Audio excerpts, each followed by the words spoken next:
Hi, hello, what's going on? Dallas, thank you for joining me. Everybody, my name is Marion Cole. I'm the media relations manager for the Greenville Triumph, and I am joined today by, drum roll please, the back-to-back Golden Glove winner, Goalkeeper of the Year, first team All-League selection, and a newly crowned USL League One Champion. Whew, Dallas, thanks for joining me. No, thank you for having me. Thank you for the introduction. I haven't heard all those things said in one sentence yet, and it's cool to cool to look back on that. It's pretty incredible 2 years, that's for sure. Yeah, when we look back at the season, I feel like it's hard not to follow it with this kind of big sigh of relief and just, wow. I think it was a season that obviously with the success we had on the field, it was one you wanted to just keep playing week in and week out and winning games and being top of the table and chasing the championship, which we did all year. But I think at the same time, it was also something where we were like, oh, this is hard. This is grueling. We're living in a bubble of sorts. You know, when will it be over? So it was a very odd mix of emotions throughout the year, but Sure. having the success on the field, makes it that much easier. Yeah, there were definitely expectations for this team. You know, you go to the USL League One Championship in your first campaign. You bring back a slew of returners. You bring in guys with high levels of experience in all positions.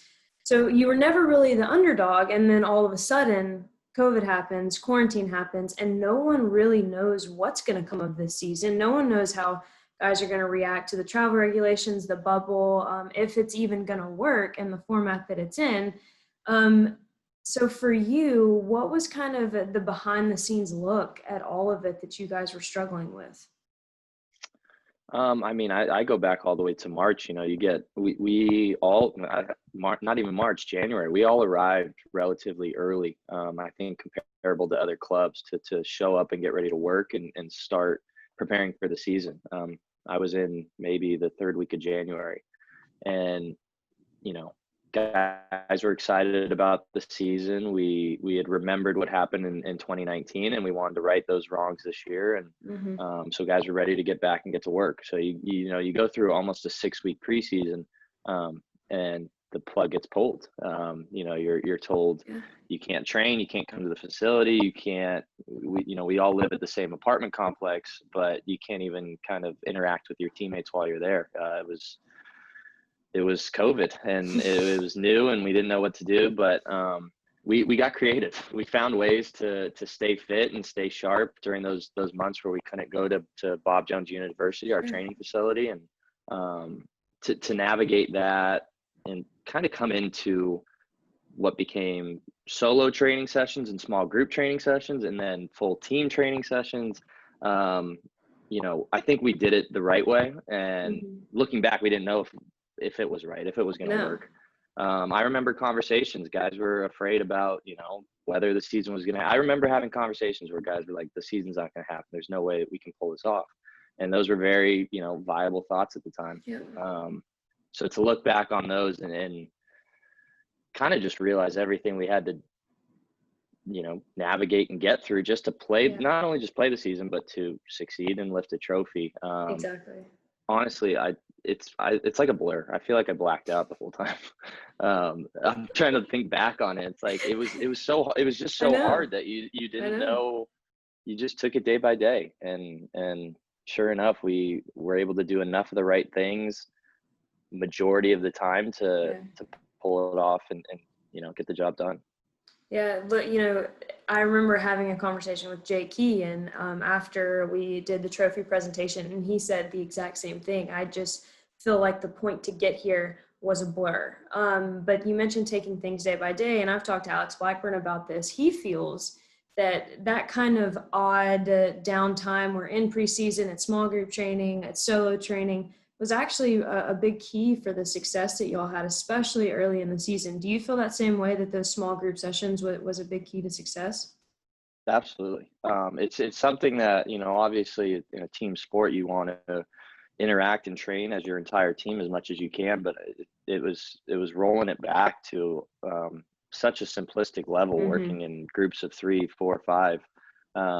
Even as a goalkeeper, majority of the small group stuff we did wasn't just the goalkeeping group. We do that on the day-to-day, every day of training with, when we're with the team, the keepers will break off and work as a small group. So we decided to step away from that and integrate the goalkeepers with the small group of field players each time we were out. And I think that was a great way to, work on our feet as if we're field players, as goalkeepers very much are in today's modern game. We saw a ton of shots every single time we were out. And it was just a way to just roll things back and work on very simple individual things that maybe, bad habits creep in as players that you don't even really notice. And it was a way to kind of key in on some of those and make some adjustments, not just bad habits, but build better habits too, and make some adjustments to your own personal game. And I think going forward, that will become a bigger part of teams' preseasons or off-season preparations. I think it's something that people realize could be very beneficial. Yeah, and I said it earlier, there were expectations for this team, and then everything changed, and you never know how people are going to react. But for you, was there a moment once we got the season started, or even in those small group sessions, that you kind of looked around and you were like, this group of guys is special. This team could do something special. We knew we were a good team last year, and we looked around and we saw some of the pieces we added and the guys we brought in, and we're like, this could be the real deal. Like we have everything we need if we do it, if we do it the right way. So that was almost one of the toughest things was when everything got shut down. You're like, if this group doesn't get a chance to perform, it's going to be just such a shame, because we felt like we had everything we needed. You look towards 2021 and obviously teams are going to change, rosters will change. It's how this business and this sport works. So some guys won't be there next year.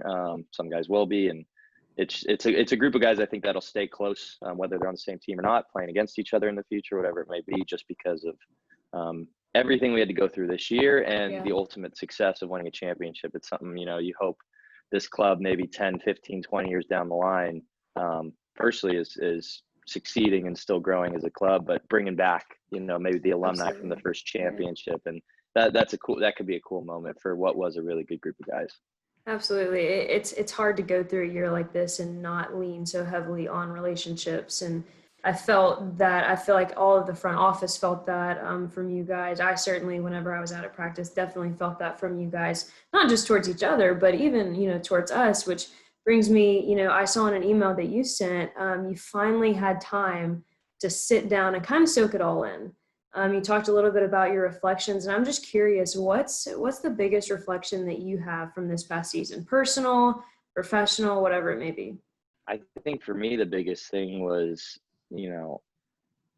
I say it was a blur and this, the season was difficult, but it was at times so hard, just mentally, just, you start the season, you were hoping you were going to finish the season.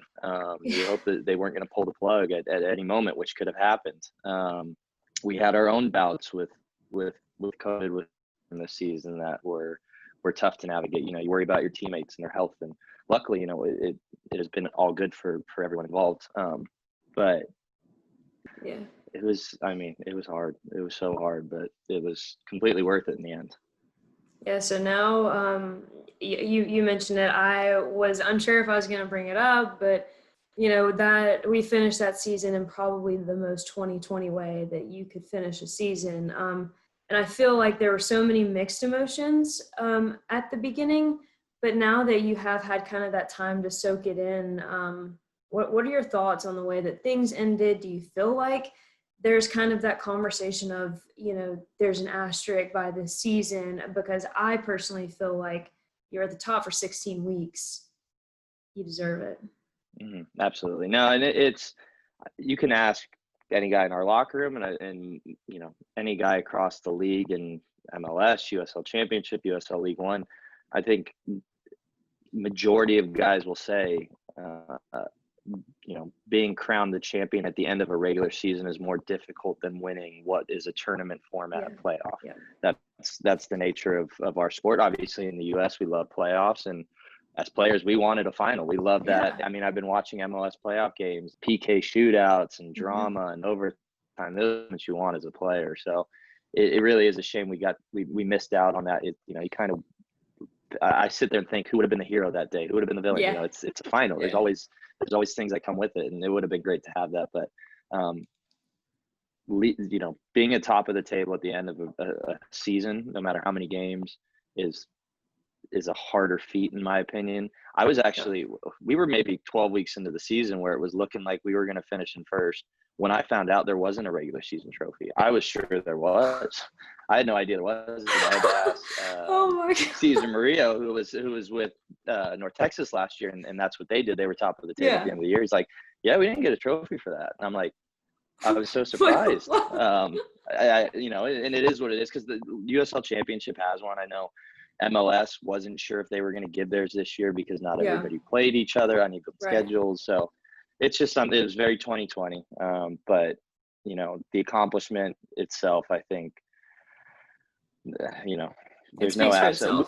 Yeah, and we wanted the final. Everyone wanted to play the final. I know Omaha guys wanted to play the final. Like, this isn't the way anyone wanted it. It's the same in the USL Championship. I was actually got to reconnect with a couple of my former Phoenix teammates who went through the same thing in the championship, and everyone's in the same boat. They wanted to play, but the health and safety comes first, and that's been at the top of the list all season. Yeah. No. So you're now in the off season. It's going to be a weird off season. It was a weird season. It's going to be a weird off season. But I saw that you got to go to Arizona for a little golf trip with some of the guys. How was that? It was good. It was one of the things that kept us sane, I think, during lockdowns was golf.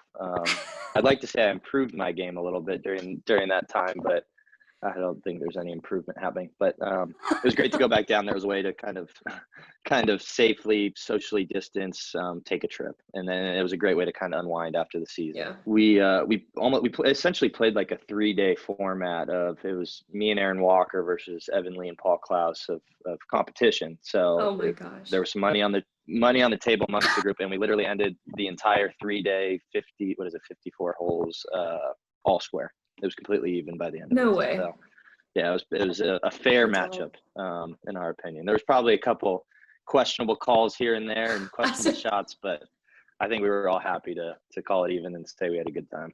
Well, I know that you are so happy to finally have some rest and recovery, although it seems like you can't get away from the bubble. Looking forward to 2021. Like you said, there are going to be roster changes. There are going to be guys that aren't going to be here. There are going to be new guys that are coming in. But let's talk you on a personal basis. You have accomplished more or less everything a goalkeeper could want to accomplish in League One. So what's your plan, man? What are you gonna do next year? A lot of good conversations about areas where you were, areas where you did well, areas where you can improve, as we all had. And then you discussed 2021. It's great working with John because he understands players' mentalities. He was a player who's played, at the highest levels, playing in the Premier League, coming back, deciding to come back to start MLS and everything in between. So he understands that players want to play at the highest level they can. So for me, it's a matter of being in the right place at the right time. In the last 2 years, it's been Greenville. For 2021, it absolutely can be Greenville again. The thing about this club I know is no matter what player puts on the badge each week, this club is becoming the premier club to be at in League One.